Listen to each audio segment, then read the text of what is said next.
We're going to answer this question. How do organisms in an ecosystem meet their needs? Okay? Now, I'm sure a lot of you already know that, but today, everyone gets to explain their understanding or share their understanding. Okay? To do that, we're going to do something called a concept roles. And this is how it works. We're going to put you in groups of 4.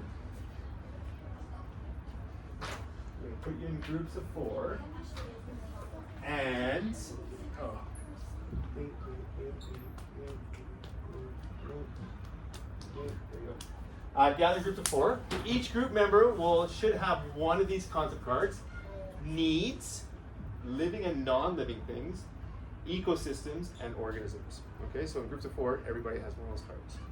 Decide who goes first. The first person turns to the person on their left and says, my concept is needs, and I connect to living and non-living things because ... All right. Move around the circle, counterclockwise direction first, and then repeat step 3 and 4, but move in a clockwise direction. As a group, answer this question. How do organisms in an ecosystem meet their needs? All right.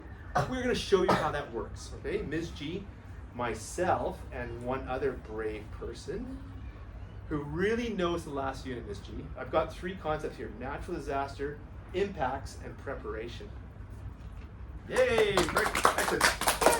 Okay, so we've gone around. Now we're going to go in the opposite direction. Okay, so I'm going to go in the opposite. So I'm going to connect with Sherlock. So my concept is preparation. I connect to impacts because I know preparation helps minimize the impacts.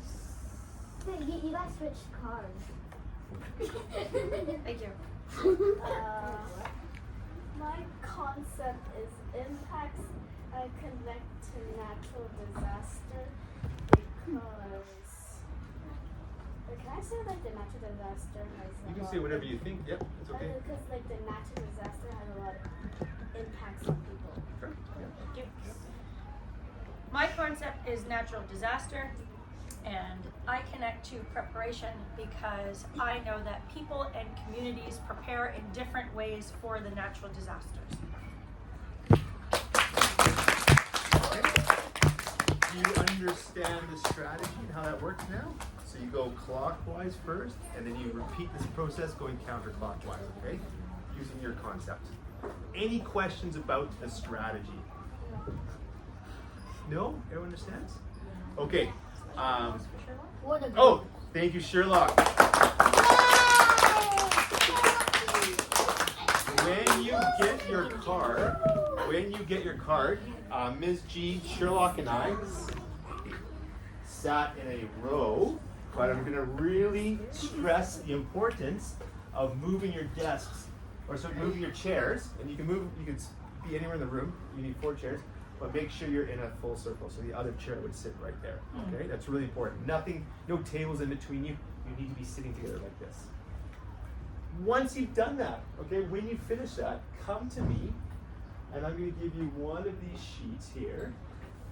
I'm going to give you one of these sheets. Once you've gone clockwise and counterclockwise, I'm going to give you this sheet, and every group, fill that in with nice, big, bold letters, okay, so we can see your response. We're going to share these afterwards. The question is, how do organisms in an ecosystem meet their needs? We understand that. Okay? Make a statement that shows your understanding. Good?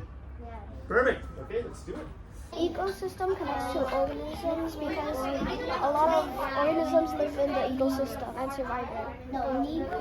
Connect to living and non-living things because an organism is a living thing. So, no, it's copies of this, not yours. Because a living thing is an organism. Yeah. My concept is living and non-living things. I connect to organisms because all living things are organisms. My concept is organisms, and I connect to ecosystems because organisms live in an ecosystem. It connects to needs because some organisms meet their needs through living and non-living things. We understand that organisms and ecosystems interact with living and non-living things to meet their needs. An example is The coconut octopus uses the non-living coconut shells to capture prey. We understand that living and non-living things are organisms.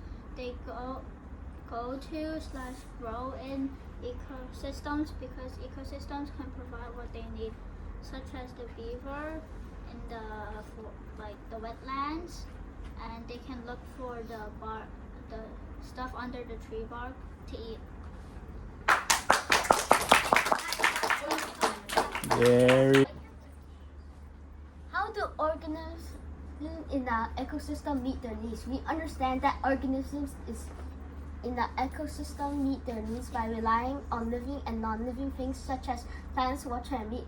For example, a crocodile hunts for a fish and drinks water from a lake to survive in the wild.